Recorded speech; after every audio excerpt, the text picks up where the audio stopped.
Have you got sound on there, Beth? Just for a test. I'll turn it up a sec just so people can. Look, how do I? What do you mean? Just turn it up. Okie dokie. No.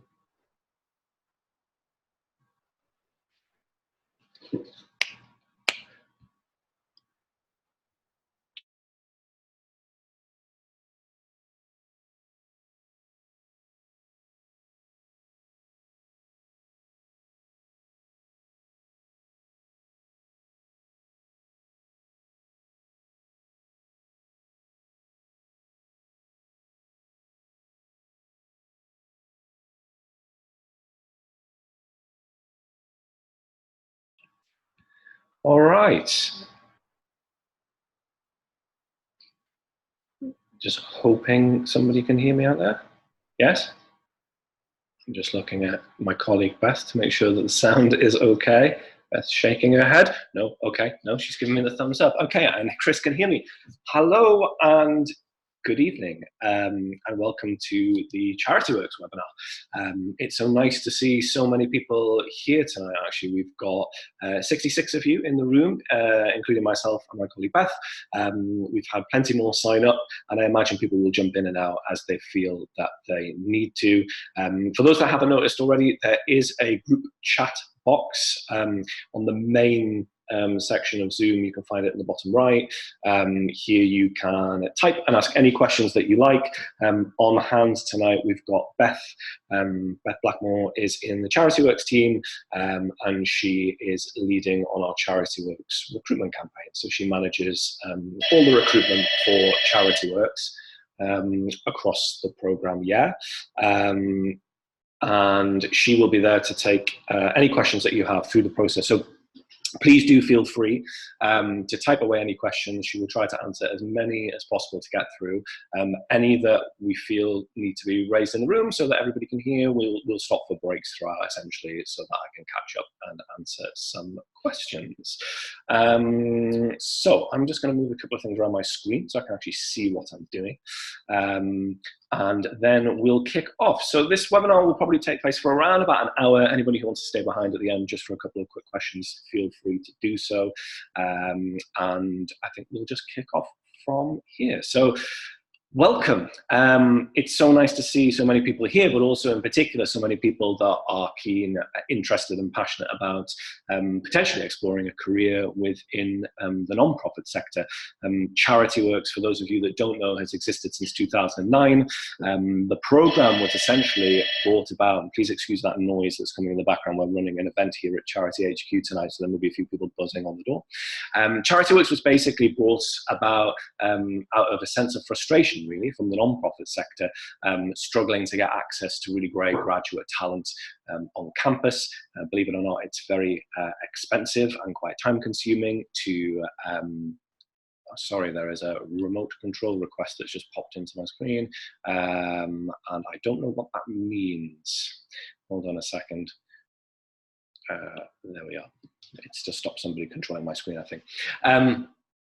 The non-profit sector is really frustrated out of a sense of not being able to access the best talent on campus. And what would be really interesting is probably to hear some of your stories as well at some point about how you find being on campus and at careers fairs at universities. They're typically really overrepresented by the private sector, particularly the big four consulting organizations, and some really big private sector employers. And a lot of people are passionate about creating a difference within their career and doing it for a living. And the great news is that you can definitely do that. This slide here is one of our title slides from a previous year, just highlighting from our adverts, essentially, some of the areas in which you can have an impact, whether it's something like poverty or affordable housing or general social change, social care, climate change. So the question is, what role would you play? And that's what we want to cover off a little bit tonight.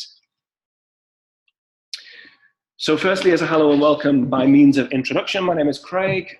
I am the head of projects at Charityworks, and I'm responsible for looking after particularly our client engagement work. That's working with our charity partners to secure opportunities for graduates to take place on the program. So most of you may or may not be aware, Charityworks works in partnership with a whole host of organizations across the non-profit sector, and it is within these organizations that placements and real jobs take place, and it is through the Charityworks program and the Charityworks scheme that there is a leadership development component to that program. So we're going to talk a little bit about those two components of the program. I've worked for Charityworks now for around about 5 years actually, and it's been really tremendous to see not just the uplift in placement opportunities that we have for graduates on the program, but the changing dynamics of the sector and finding out or seeing a lot of graduate talent move into areas that they've been potentially unfamiliar with actually in the non-profit sector and what that kind of talent looks like. Also a big hello from Beth, who is sitting with me here at Charityworks HQ. She is manning our text chat. Beth has worked with us for a good 2 or so years now, and is leading on the recruitment campaign. So making sure that we are out and about on campus so that people hear about us in order to apply. So the first thing I want to cover off within the webinar as a whole, and again, this should be about an hour in total, so we're probably going to power through some slides at speed. I'm hoping you can all see the slides. If I'm just going to press on, but if anybody is willing and happy to let me know in the text chat box, so let Beth know that you can indeed see the slides on screen, that would be really, really helpful. So whether it's, that's fantastic, thank you, Hannah. And yes, of course, Beth, you can probably tell me if you can see them as well.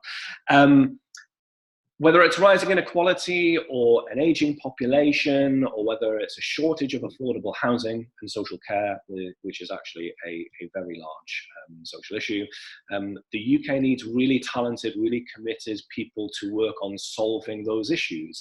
And there is a big myth around the non-profit sector that ultimately that's something that you move into later in your career after you've established yourself through a profit-making organisation, but that's not necessarily the only route into the sector, as the Charityworks program is kind of testament to, and the number of very talented people that go on to creating that change. Charityworks' ultimate mission, really, we want to be able to help people work on those issues over the long term. So we look at the program from two aspects. One is about leveraging fantastic talent to create that change. So at the forefront of the program are the beneficiaries for the charities that work with us, and making sure that through access to really great people doing really fantastic work, that they are getting the most out of the charities that exist to serve them. The other side to that is, of course, you guys, and that's us wanting to make sure that we're supporting people who want to build a life and career for themselves, whilst also becoming really brilliant social leaders. And that's ultimately the ethos that sits behind the Charityworks program as a whole. I'm going to pop through some slides which show very quickly some images about what people often think of when they think of the non-profit sector. I'd be really interested actually to hear some input from you. So actually, maybe let's roll that slide back a minute. And you can't say international development or UK aid, as that's one that we've just shown, but that's what people often think of when they think of the non-profit sector. It'd be great if a few people could just type in some words, phrases, anything that comes to mind when they think of the UK non-profit sector, and what either working in the sector would be like, or what it means to be a charity. So maybe without using the words international development or charity, let's see whether anybody can come up with some ideas about things they think of when they think of the non-profit sector. So I'm going to give you a couple of minutes. There's usually a little delay between me talking and seeing some responses come through. So let me just talk through some. So, yep, Han has come up with creating and directing impact and societal change, definitely societal change. Juliet, that's the first time I've seen anybody mention a demining organisation. Susanna, yes, you're right, charity shops, community development, eradication of poverty, equal opportunities, sitting in there with human rights, the non-profit sector as a whole. So when I say the non-profit sector, and I can clarify what we mean by that a little bit, that usually covers off any non-profit making organisation also leveraging and including social enterprises, but mainly charities and of course social housing organizations as well. That's rewarding and fulfilling work, Ali. Yeah, that's great to see. Okay, fantastic. Campaigning, yeah, gender equality, really big, really popular area to want to work in. That's great, Nathania, thank you very much. Okay, fantastic. I think we've got some really great input from people there. So I'm just going to go through what a lot of people say when they think of it. One is international development. The other is fundraising, and particularly when people think about fundraising, they're thinking about people being on the local high street, either raising awareness or raising funds for charities. Somebody mentioned charity shops. A lot of people think of that as something that comes up. You are seemingly stuck on a slide, so let me just move back. Maybe it's a delay actually in that coming through. Okay, I'm just checking with Beth to make sure that the slides are catching up with my voice. It's you, okay. Okay, that is typical Choreo internet, I think. Okay. So yes, charity shops. Hopefully everybody can see these slides. Just to make sure everybody's caught up with this, can everybody see the last slide that I've got up there, which is actually something that I don't think anybody mentioned. Homelessness would have been one way to look at it, but the other is affordable housing, access to housing. Such a huge, yeah, that's great. Thanks, Han. Such a huge issue within the UK non-profit sector. So yes, a lot of people think of the non-profit sector in those terms, but in actual fact, the non-profit sector is tremendously diverse, as are the charities that are working with us, and as are the type of roles that you can become involved with as well. And I want to talk you through what some of those charities and some of those roles look like. But before I do this, let's talk a little bit about what Charityworks is in the first place. So essentially, there are a number of aspects to the Charityworks program, but at its core is a full-time paid job. And that job is that as a Charityworks graduate trainee, you would deliver a full-time paid job in one of our partner charity or housing association organizations. Alongside that full-time paid job, which runs for a period of 12 months, is a leadership development program, an acclaimed leadership development program, which essentially introduces you to everything you need to work and in fact grow as a future leader within the non-profit sector as a whole. So over this 12-month period of being in a full-time role and on our leadership development program, you'll build experience of the sector and gain access to the sector and people within the sector, and gain an understanding of key issues affecting the sector, as well as have access to a really big and well-established national network that's dedicated to making a difference within UK society. You will also be matched to an external mentor. This slide comes from an old slide deck actually referring to a program manager. We now manage the program as a team, and so you will have access to the Charityworks team and an external mentor. That external mentor will help you to develop and think about what your potential career aspirations may be and how you want to use the program to get there. And we'll talk a little bit about mentorship in a moment. You'll also have the opportunity to meet with your fellow trainees to debate key issues affecting your work and society as a whole, produce your own research. We're going to go over some of those aspects of the leadership development program, which are a pretty critical aspect of the Charityworks graduate scheme. Let's just summarize what the role looks like in itself. So your job is as a Charityworks graduate trainee, you would have a job title related to the role that you were doing, and you would be directly employed by one of our Charityworks partner organizations. Those locations for roles are UK-wide. There is a strong concentration of roles within London and the Southeast, and we also have pretty reasonable and strong distribution of roles near and around Bristol within the Southwest, some within the Northwest and Manchester, a couple of roles in Scotland, and quite a substantial number of roles we see year on year in and around Birmingham and the Midlands as well. We don't normally and can't actually release the exact location of all placements before the program and before applications, because we're working with our charity partners throughout the summer to secure additional roles. But hopefully that gives you a bit of a sense around location. Most of the roles will be 9 to 5, usually with some flexibility needed depending on the role. And also the contract will be fixed fixed term. So you would work in a fixed term contract for 12 months and work full time. The only thing I've left off this slide is the salary. Now the salary is subject to change year on year. We look at it in line with the living wage and try to keep it above the living wage. At the moment, the current salary for graduate trainees on the programme for 2019-20 is £21,300 for a role in London within the M25 and £18,300 for roles that sit outside of London, so beyond the M25 as a whole. Again, salary subject to change and will be reviewed and released to candidates moving through the process, possibly in a couple of months' time, actually. So we're just looking at that more generally. And I've just kind of half spotted that Angela Bell lives in Northumberland, which is where I lived for a substantial period of time as well. So welcome, Angela, to a fellow Northerner. Let's talk really briefly about the kind of employers that we're working with on the Charityworks programme. So for the 2020 programme, we are looking at recruiting, and the figures are quite malleable at the moment, but around about 150 graduates across roughly 80 non-profit partners as a whole.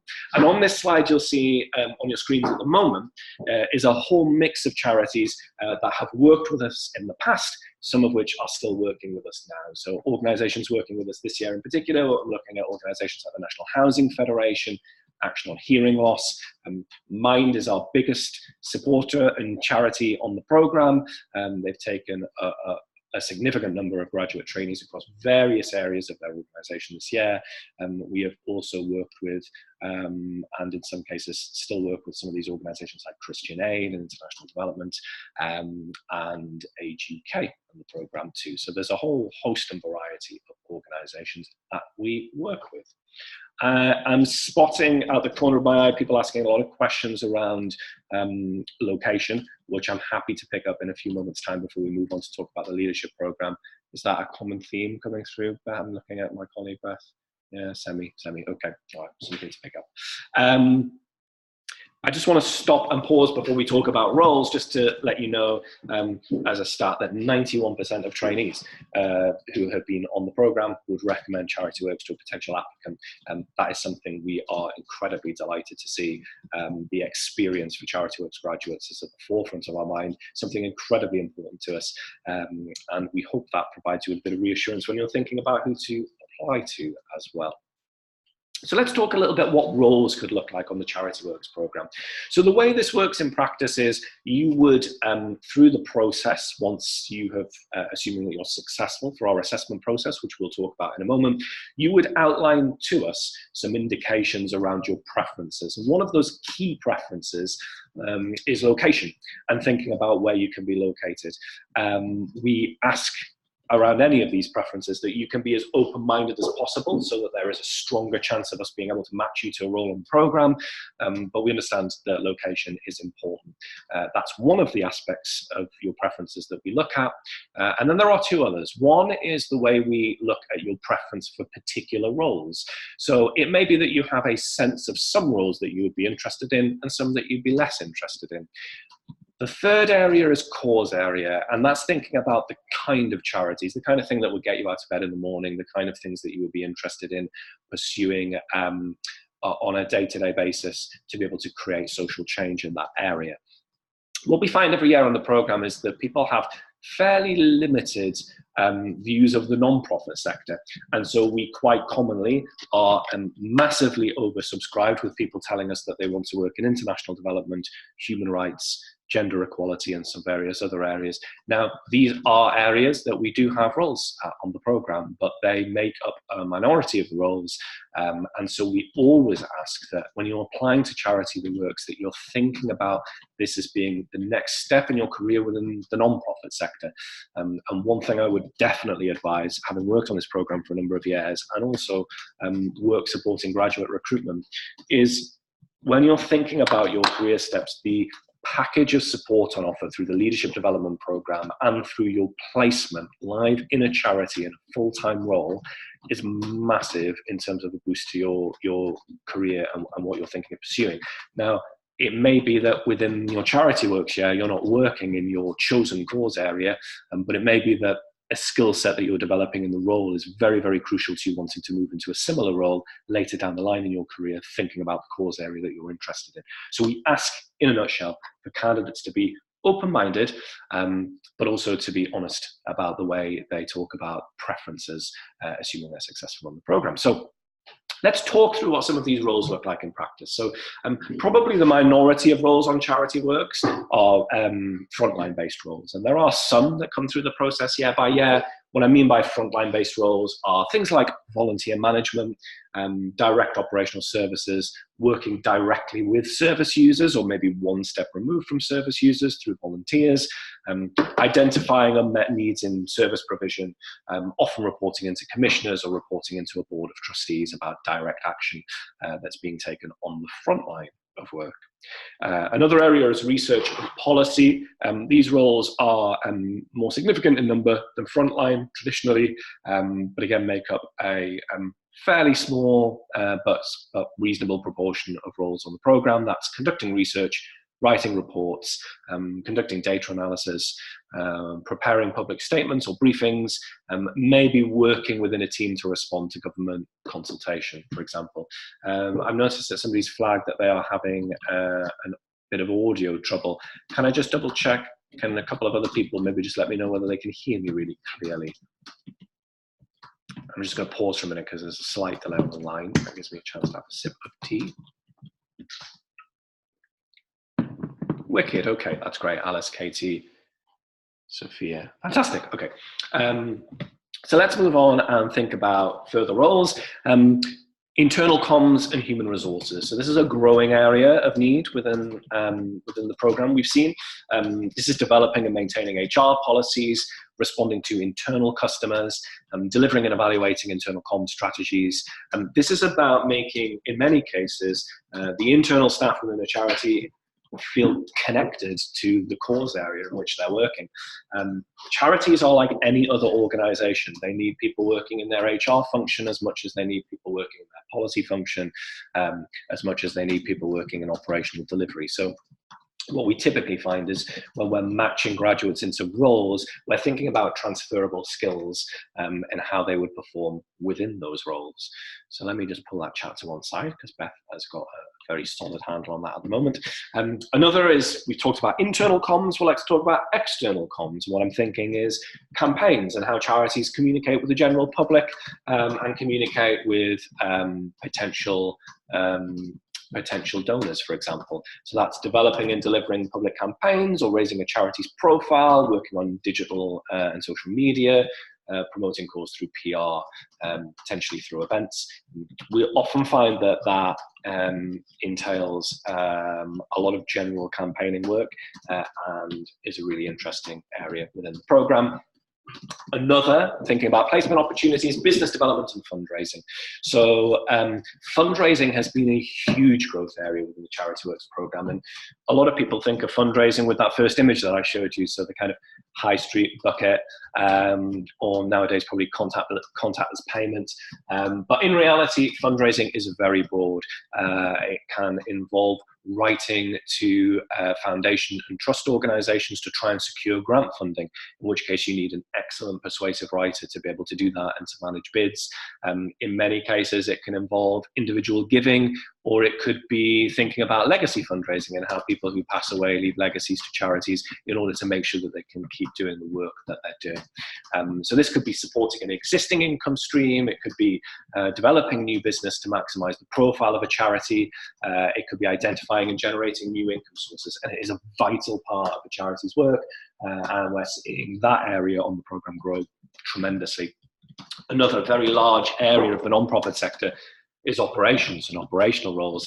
That's things like executive support, project management and project administration on discrete pieces of work, delivery of events, working and managing business systems and processes like customer relationship databases. So very, very broad in terms of scope, but depends a lot on the charity. And the charities themselves are so diverse that actually that's some small organizations to some very large organizations. So these roles can take on particular new and different scope depending on the type of organization that we are referring to. One particular area that is in tremendous demand that we never quite have enough graduates to be able to fill are IT-based roles or finance-based roles. So to talk really quickly about those, we've had roles come in from an IT perspective, thinking about managing IT systems, coding or application development. One role was regarding developing an app, a mobile app that would support the charity. Really interesting piece of work. And actually, sometimes they don't necessarily require you to be from an IT background, although we are finding that that is becoming more common. From the finance side, that's financial management, accountancy skills, investment and portfolio management, or managing bookkeeping, payroll, and those kind of things.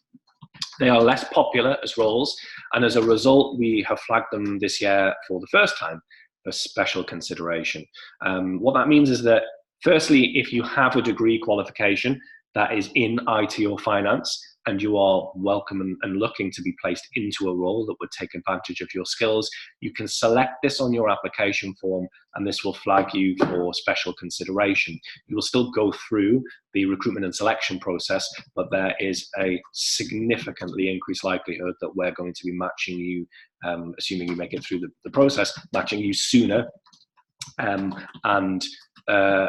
to one of those roles, given the fact that they are in demand. So if you are open to that and you do click that on your application form, we will be looking at your application for special consideration. We are absolutely committed to supporting graduates from shortage skills areas, not just to maximise their opportunities on the programme, but to do right by the charities that we're working with.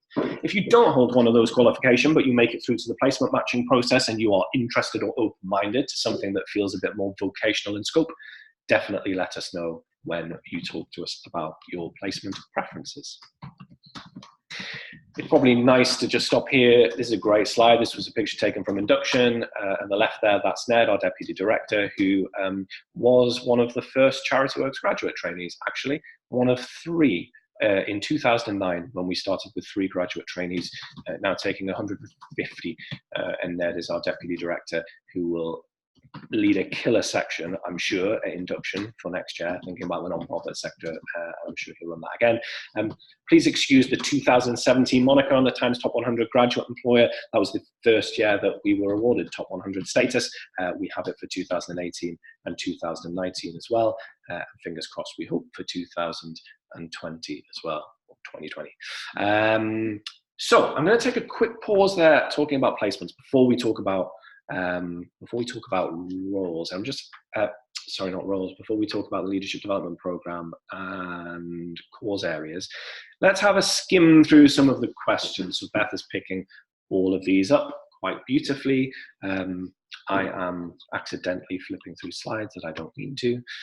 Let's have a scroll up. So message from Chris, yes. Data development, yes. Beth, anything on there you think that I need to flag? Beth remaining awfully tight-lipped, just shaking her head at me. Okay, great. I think they look covered, so I think we can press on.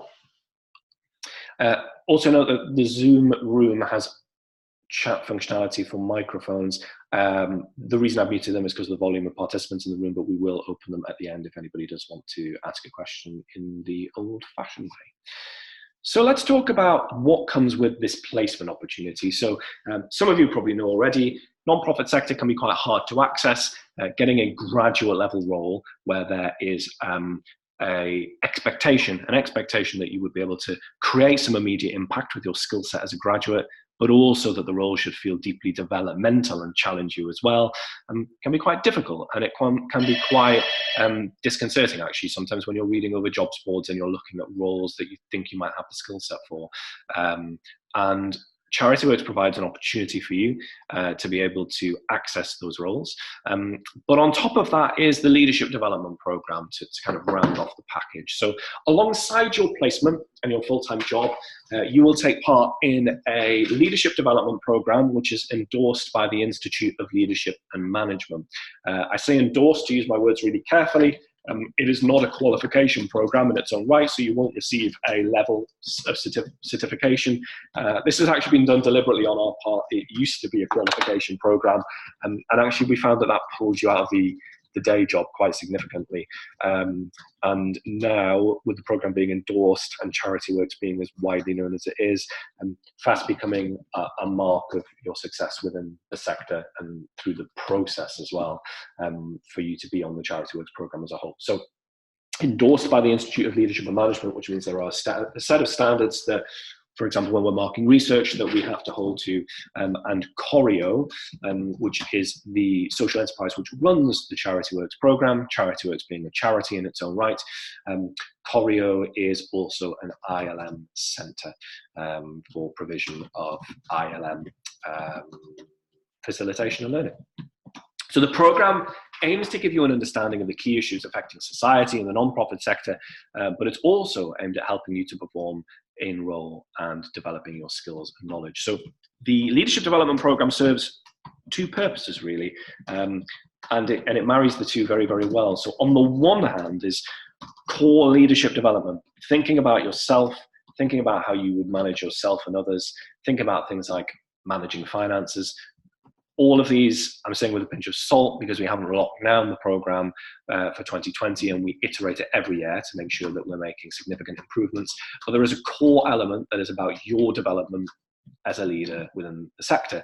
And the second part of that is making sure that's contextualized to the sector. So working with theories of change, for anybody who knows about theories of change, being able to measure, record, and articulate social impact and how you would do that in practice. So this falls within the remit of the leadership development program. There are 5 key aspects to this program. One is impact research. This is really exciting because this is your chance to move away from academia, where you've probably done some research which was compelling within its own right, within an academic setting, to actually conduct a piece of detailed research that should have a real tangible impact on your placement organisation or on the third sector more broadly as a whole.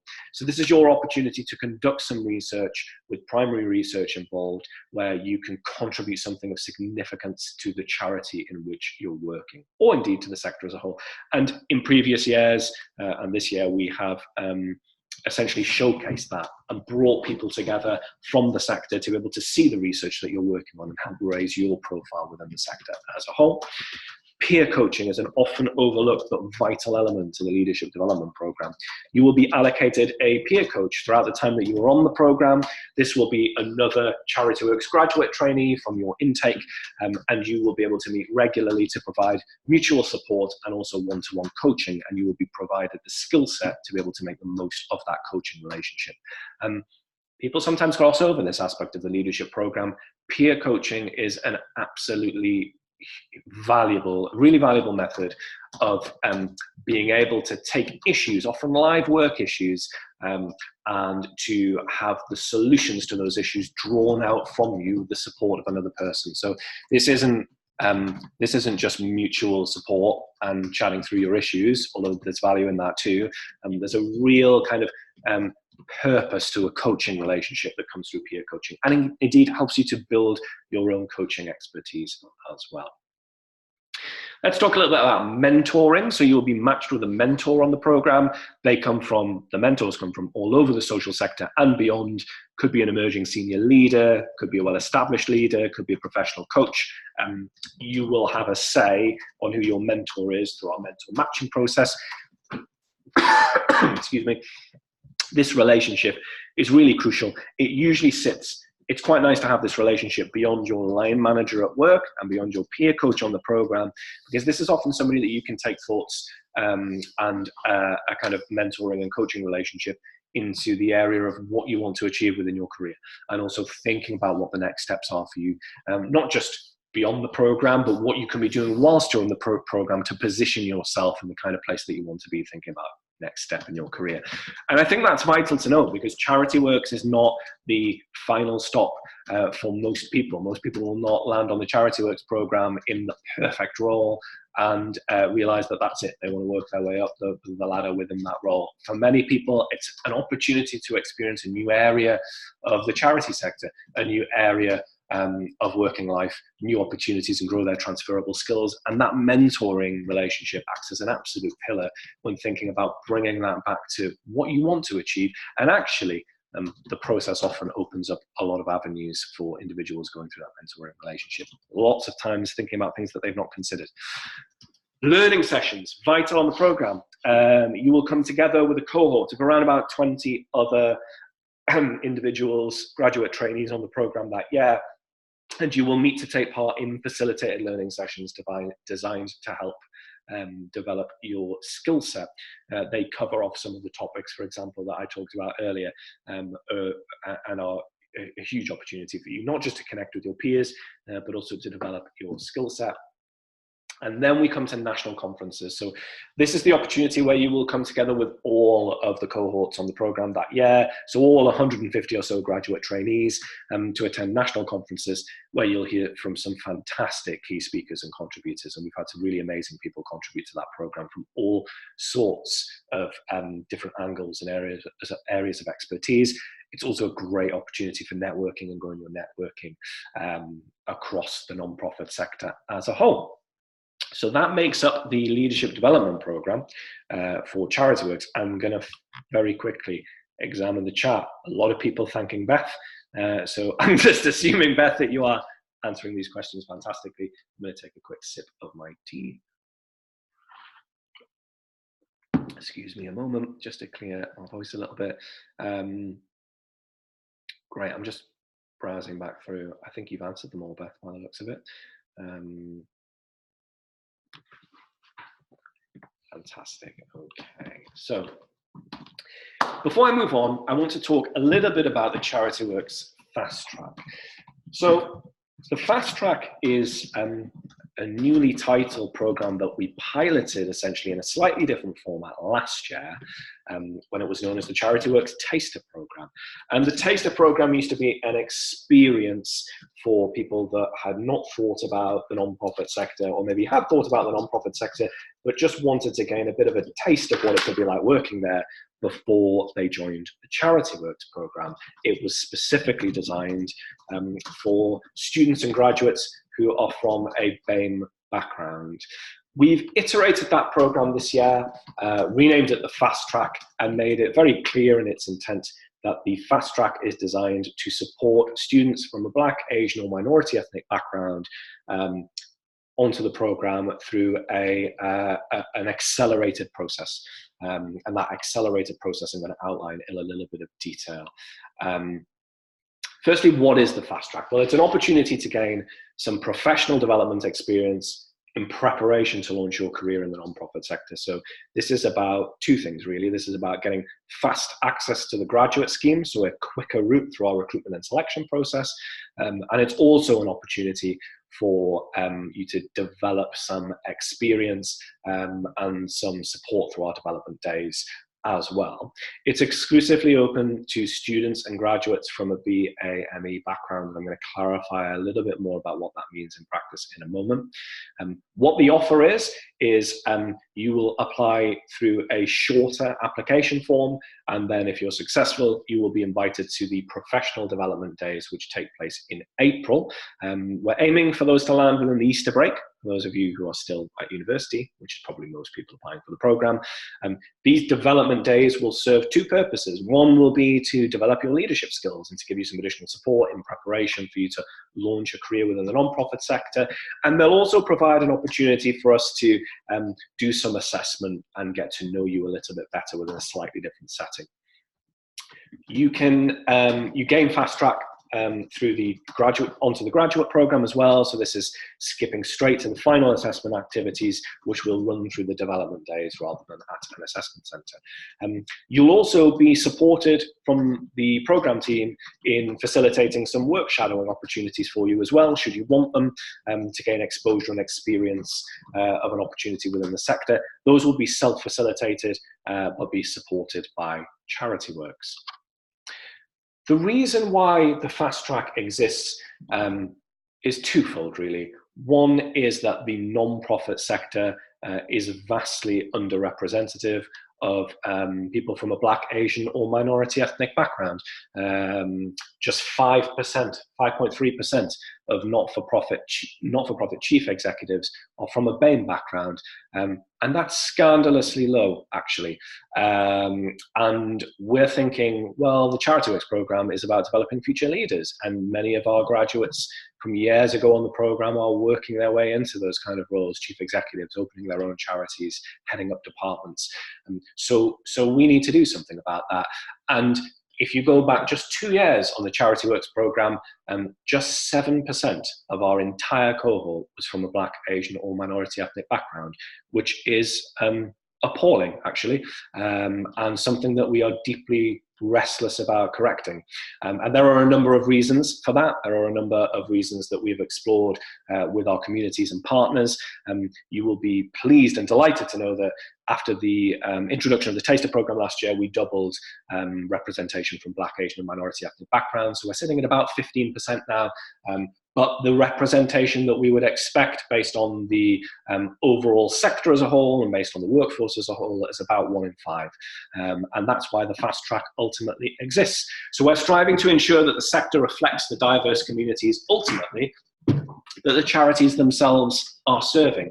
The pilot version of the fast track, the Taster program, led to our most diverse year on the program today, with BAME representation jumping from 7 to 15%. And so the Charityworks fast track exists to encourage and support and develop more top-class talent from BAME backgrounds to enter the sector and gain access to an acclaimed leadership development opportunities through Charityworks.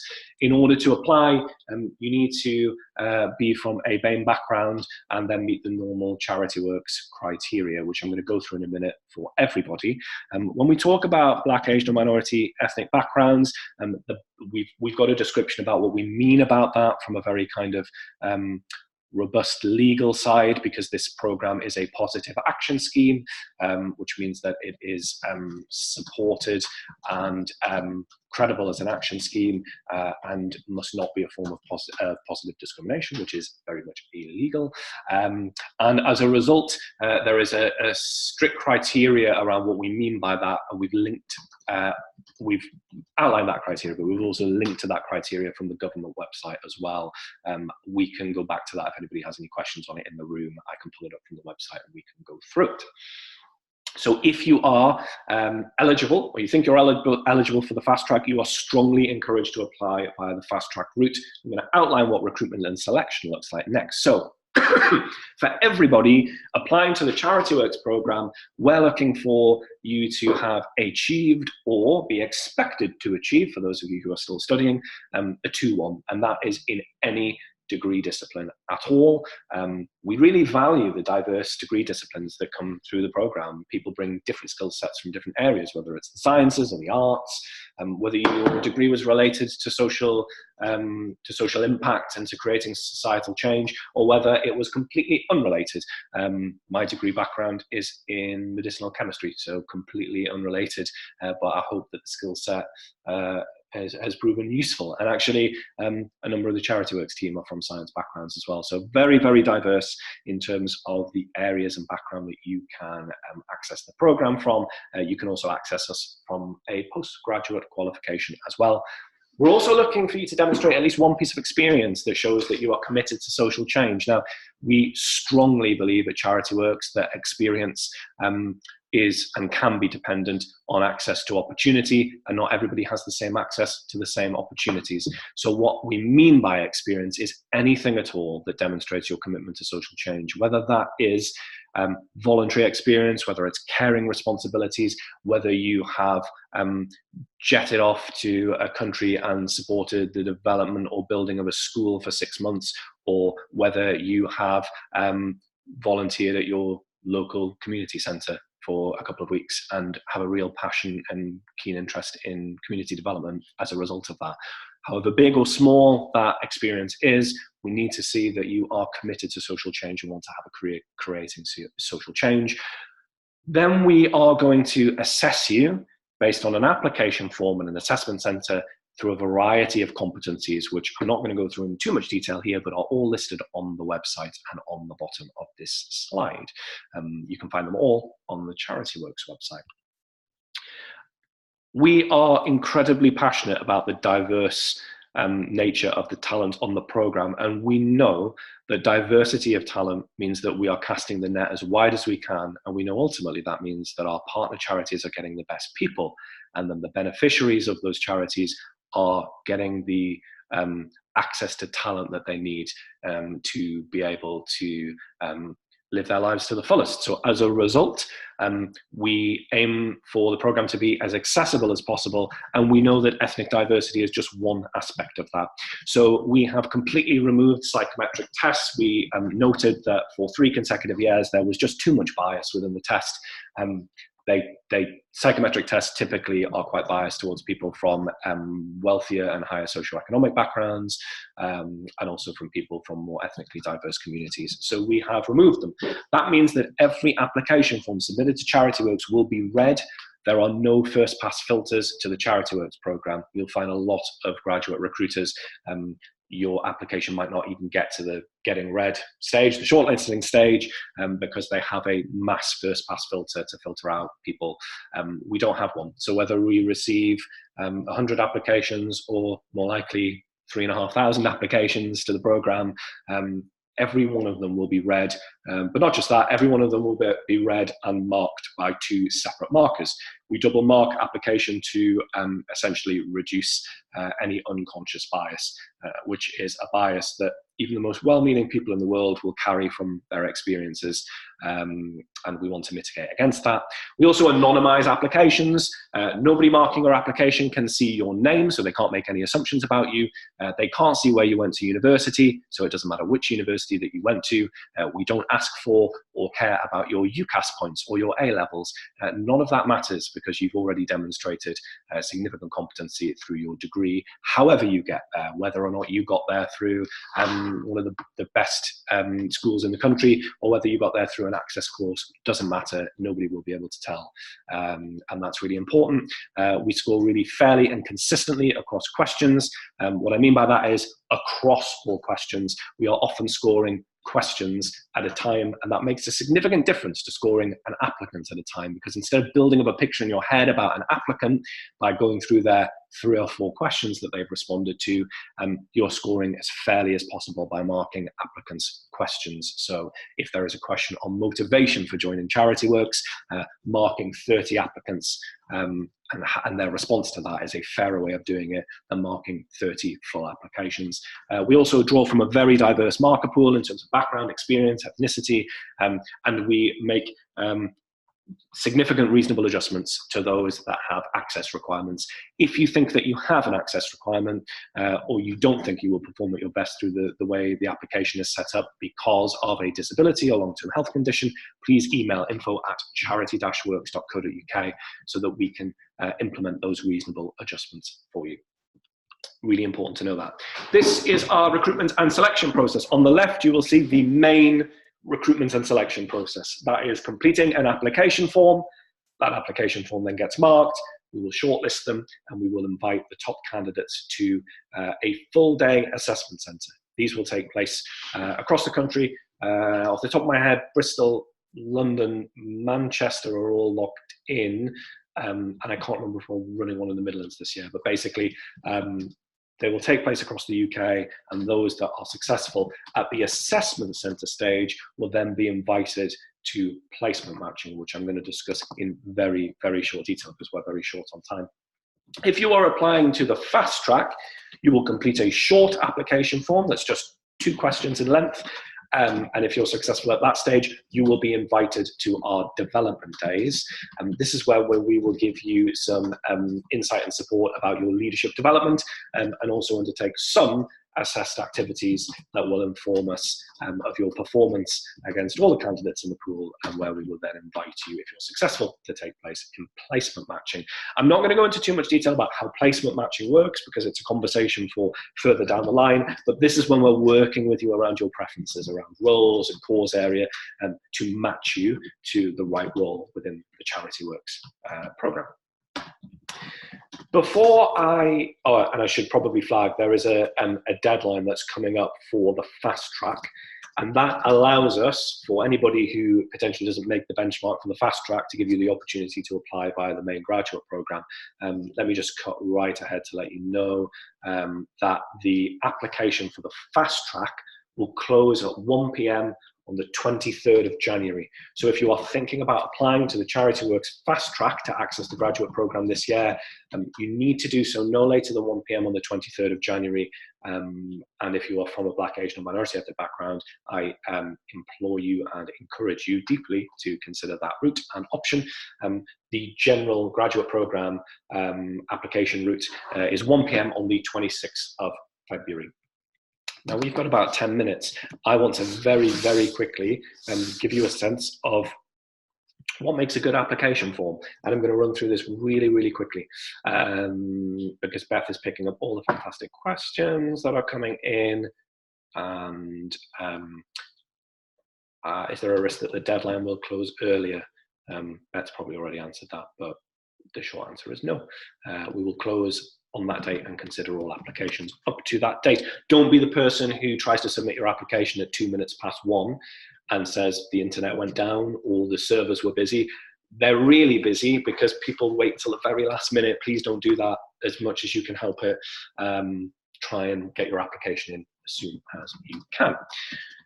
Best applications do the following things. They answer the question in full. Some of our questions are a little bit uncomfortably, actually, maybe have a few more questions within the question than they need to, and it's something I think that we need to have a look at, but it's to get the broadest answer that we can out of you. Please make sure that you answer all parts to a question. If you look back through your answer and you think you missed a bit, you need to write something else, you need to write more. You can only be marked against the criteria if you actually address the question being asked. So be careful not to go off on a tangent. If we're asking you why the Charityworks program was good for you, we're asking you to articulate why Charityworks is right for you. You can refer to experience, but you don't necessarily have to try and outline your CV within that question because you're probably not going to score the criteria that we're looking for around your motivation, for example. However excellent your answer is in any competency-based application form, it doesn't score well if it doesn't address the question specifically. So keep coming back to the question. Please use the STAR technique. Many of you will have heard this referred to as the STAR technique. I'm sure most of you are familiar with it. This is particularly useful if you are answering a competency-based question. What I mean by that is, tell us a time when, or give us an example of when you were resilient. Some of the most basic answers that we'll see will do those bits in yellow, which is they will outline what the task was and what action they took. If it's a poor answer, they'll talk about it in a group setting almost exclusively, and they'll very rarely refer to what the action that they took was. So best advice is, yes, please tell us what the task was and what action that you took. Make sure it's the action that you took personally within that setting. If you're finding that you're having to lean very heavily on what the team did because actually your contribution wasn't really significant or relevant to the question, maybe pick another example because it's really important that we know how you acted within that team setting. Good answers will wrap around that with the bits in green here. They will, before they even tell us what the task was, give us a sentence or two about the situation. Contextualize that answer for us. It makes it so much easier for a marker to get a sense of why you were completing a given task in the first place. They will also tell us what the result of that was, what the result was of the action that you took. That result doesn't always have to be positive. I think it's really useful when it lands on a positive, but really the answers shine where there is the last point here, which is evaluation. That's an opportunity for you to tell us the results, but tell us what you learned and how that would change, how you would then apply yourself in a different set of circumstances. That is the STAR technique in a nutshell. I totally advise you to look it up. Go to your careers teams. Take your application form to your careers teams because they're often really eager and willing to help you to build out that application. And we work with universities, around 100 or so universities and careers teams thinking about that in practice. The best answers will shine when wrapping up with a strong evaluation statement or point of learning. Always be mindful that the answer displays displays strong relevance to the role that you're applying for. Now, For Charityworks, you don't know what your specific role is going to be. So think about your role in the context of being a graduate on the Charityworks graduate program, fulfilling a full-time job in the nonprofit sector, irrespective of what that role is. So make sure you're bringing it back to the relevance for the role. I strongly advise you to have a lot of depth within an individual answer. So say this is question 3 and we ask you for an example. Try and keep it to a single example and really flesh it out. Maybe 2 examples if you must, but in a competency-based application, you don't really have the word count to use something like the STAIR technique and use multiple examples. And what often people do is, to come back to that slide, is they will outline 3, 4, 5 examples because they're thinking, I'm demonstrating this and I'm showing it in a lot of different circumstances. But what they're really doing is repeating the task in action because they haven't got time to outline situation, task, action, result, and evaluation, because the word count will be capped at 250 words. Excuse me. So don't ream off a list. Make sure that you are keeping it to 1 example. But what I would say is use a breadth of examples across the application form as a whole. So if you've talked about something that you've done in a voluntary capacity, maybe for a student society, for example, or a local charity that you've worked with. For question 3, talk about a different experience for question 4. So that's the way to get the breadth of experience across the different questions. And we are not looking for the people with the most experience. We're looking for the people that meet the competency criteria. And that's really important to know. So never undervalue your experience. You might think that we want to hear about every voluntary experience that you've done, but actually, if a part-time job in Costa Coffee, other coffee brands are available, if a part-time job working at, I don't know, I was going to say Toys R Us, I don't think it exists anymore, or a supermarket, is a way that you can demonstrate a skill set, like working in a team. Use it as an example. It's great when your experience comes back to the nonprofit sector and relevance for the nonprofit sector, but not all your examples have to come from voluntary work. So draw on varied experiences. Think about your university time, your work, your voluntary work, any involvement with student societies, really very important. The last thing I want to touch on applications is at least one of our questions is not going to ask you to outline an example of something, and that might relate to your motivation. So if you're thinking about why you want to apply to Charityworks, and I think it's really great that you are sitting and thinking about it, and you're looking at the self-selection criteria on the website, you're thinking, is this right for me? You're thinking about, why is Charityworks, the program as a whole, right for you? But in particular, why is it right for you at this point in your career? Why is it right for you at this point where you're leaving university? What is it about this moment that makes Charityworks the right opportunity for you? Build into your narrative as an applicant. Why is it the right opportunity for you now? And you can relate that back to experiences and knowledge that you have that make it right for you. I wouldn't necessarily use that space to go into deep detail around your experiences or background, because that will come in later questions. But you can relate what you've done to why it's relevant to you, and also, how will you use that experience? What are you going to do across the year? What are you going to gain from being on the program? What are you going to gain from the leadership development components and from your placement in year? And how's that going to impact you in the next 2 to 5 years? So think about why us. General advice, please write with confidence about your experience. A lot of people will use an example they think is impressive, but when they dig down to it, they're not really demonstrating the competency. We would rather see a strong competency demonstrated with a less impressive example. Use up all the word count, it's there for a reason. If you're falling well short of the word count, you've probably missed something. But don't try and cram your answers in with lots of examples, or you never go into the right level of detail. And like I said earlier, please ask a careers team to review your application. They will definitely do that at most universities and can provide a lot of support. I think we're coming to time now. I'm conscious that it's 7 o'clock. I want to remain open for at least another 10 or so minutes if people have questions. The slide on the screen will tell you that our applications close again 1 p.m. on the 26th of February for the graduate program, 1 p.m. on the 23rd of January if you're applying to the graduate program via the fast track. Please follow us at Charityworks UK or on facebook.com charityworks. We'll often update the socials, as it were, about things that we're doing, including sharing things that are going on in the assessment centre, which can be really fun and keep you engaged with the process as you're going through it. I am drastically losing my voice and nursing a sore throat, so I'm going to slow down for a moment and take a sip of my tea once again. And I'm going to just pause for a minute to allow you to type any questions into that text chat box that you think you would like me to answer verbally. Also, if anybody would like to speak, I mean like literally speak, let me know in the text chat box that you would like the microphone, and I will pass it over to you so that you can talk.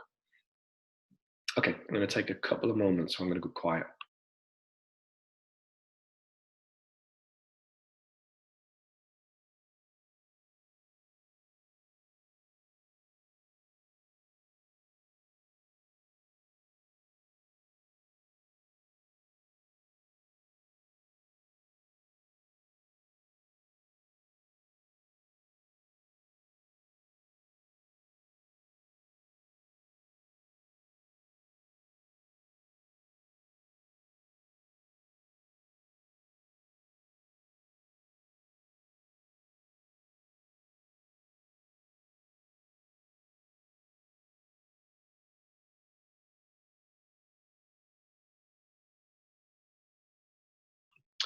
Owen's asked a really good question, that he's interested in research and policy.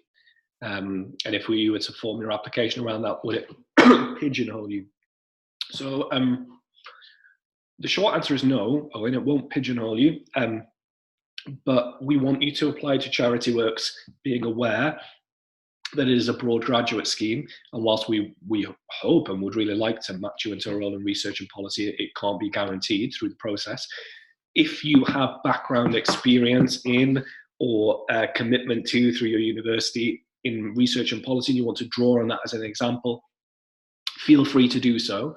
But remember that the scheme is more broad than that. We won't be deciding where we're placement matching people until the placement matching process. And I would suggest that when you see the application form, if you're drawing on those as examples, that's fine. But we need to be clear that you want to be on the programme more broadly as well as within that context. So hopefully that's helpful, Owen. Just let me know if you want me to pick that up again. There's a few coming in. You're welcome, Owen. Tamara's already applied for the main application. Do you need to apply for the fast track? Tamara, if you are, excuse me, if you meet the criteria of the fast track, I would advise you to submit an application to the fast track. The fast track questions are shorter and broadly similar to your applications that you'll have already made. So if you've already made an application and you can't access what you've written in your application, you can email the team, info@charity-works.co.uk, and we can provide you with a copy of your answers if you can't access them already. And I would suggest that we put them into the fast track process if you are eligible for the fast track as a priority option. If you are not, or you were unsuccessful in the fast track process, you can always apply through the main process of the application. Is there a set start date or period for work placements? Sophie, are you referring to the unpaid work shadowing on the fast track that's voluntary, or are you referring to, and I think you're referring to the latter, the 12-month placement on the program? In which case, if it's the latter, no, typically what will happen is that you will go through the placement matching process usually between August and November, and usually you will start somewhere between that period of time, but it is negotiable between you and the organisation that we've matched you to. Excuse me. Excuse me. And normally that's flexible. So for example, if you had leave booked in the 3rd week of September and we introduced you to someone in the 1st week of September and you wanted to arrange an October start, that it's open for you to do that, basically, as long as it's in keeping with what the charity expectations are. The fast track doesn't supply sponsorship. I am assuming that you're referring, Laura John, it'd be helpful to know if you're referring to sponsorship to participate in work shadowing, or whether you're referring to right to work and sponsor. I'm guessing you're maybe referring to right to work, and whether or not we provide visa sponsorships, which unfortunately, due to the salary ban on the program, we're unable to do so. When can you expect to hear back after filling an application? Susanna will be releasing a list of dates about expectations for communication, excuse me, in due course. You won't hear back from us until all the applications are submitted by the 28th of February. And if I remember last year, Beth, it was around about April. Yeah, end of March, early April. Around about early April last year. But we will communicate that to you once you've completed your application. And we've reached the 26th of December, 26th of December cutoff. For the fast track, when do we find out we've been accepted onto the development days? Sooner than that, because the development days take place in April. We would expect that we'll be communicating that to you likely by February or the start of March. Now, I'm going to have to check in with the program team, Sana, just to make sure.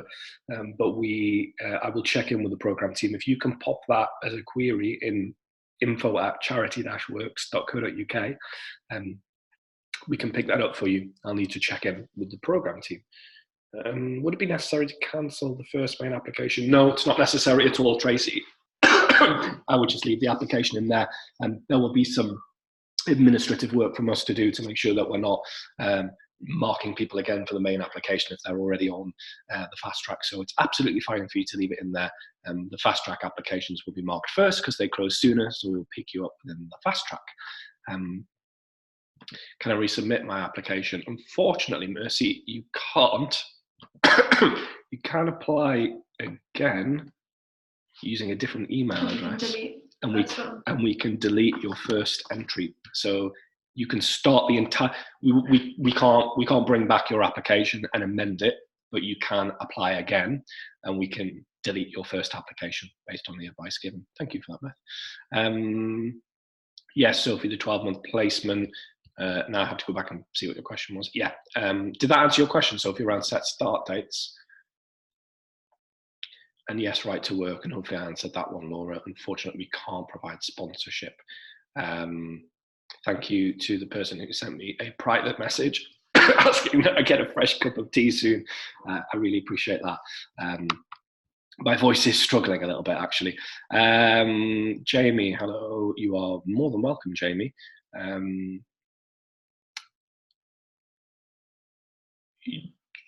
Essentially, things that will be covered across the roles. No, I wouldn't think about the application referring to general roles. I would suggest that it will become apparent when you read the application questions that we're looking for you to demonstrate a certain set of competencies by giving us examples of work that you've already done. So you don't need to connect them or link them to any of the role types I've mentioned. The main reason is that the Charityworks program in terms of roles covers pretty much all roles you could imagine taking place in an organization. So it would be completely unrealistic to expect you to do that, especially when you wouldn't know what role you're moving into. So think about it in terms of transferable skills, actually, and think about it in terms of you demonstrating the competency that we're clearly referring to in the question through experience that you've had. So don't worry too much about how it would align to a given role. Just think about how it would align to making you a better candidate for Charityworks and for working in the nonprofit sector as a whole. How much warning do you get before the assessment days? Well, we have the date set for the assessment centres, and it would, and unless you're holiday, now those assessment centres take place over around about a month, so unless you're away for a really significant amount of time, on your application as well, Rose, you will have to let us know that you will be available between two certain dates to take place in an assessment centre. They're booked first come, first serve, and we send the email together. So maybe once we're in a position to communicate out the assessment centre dates, I would advise you to book onto one quickly if you're worried about when that might land with regards to your holiday or any travel plans that you have. Is there a cut-off date for starting the placement? Yes. So essentially, we match the bulk of roles, or aim to match the bulk of roles by the end of September. But the process is ongoing, depending on how many roles we have, how many fantastic people we've had through the process, where our clients are at in terms of their ability to hire in. So actually, in reality, the process will continue up until the end of November. So some people will start and roll in as late as the end of November, and some people as early as the start of August. And I think I'm gonna wrap up in a second because I'm not sure how much more my throat can take. How would I qualify for a BAME application? I'm leaving for a year's contract in China in August. I'm successfully getting a placement. Can I start in 2021? You need to be available to participate in the assessment centre in April, May and June, I think. April, May, June. It's on the website, but you need to be available to participate in the assessment centre, and you need to be available to start anytime from September 2020. So no, unfortunately for this year, you wouldn't be eligible to apply if you're not able to start until March or April 2021. We would advise Salma that you apply for next year's programme.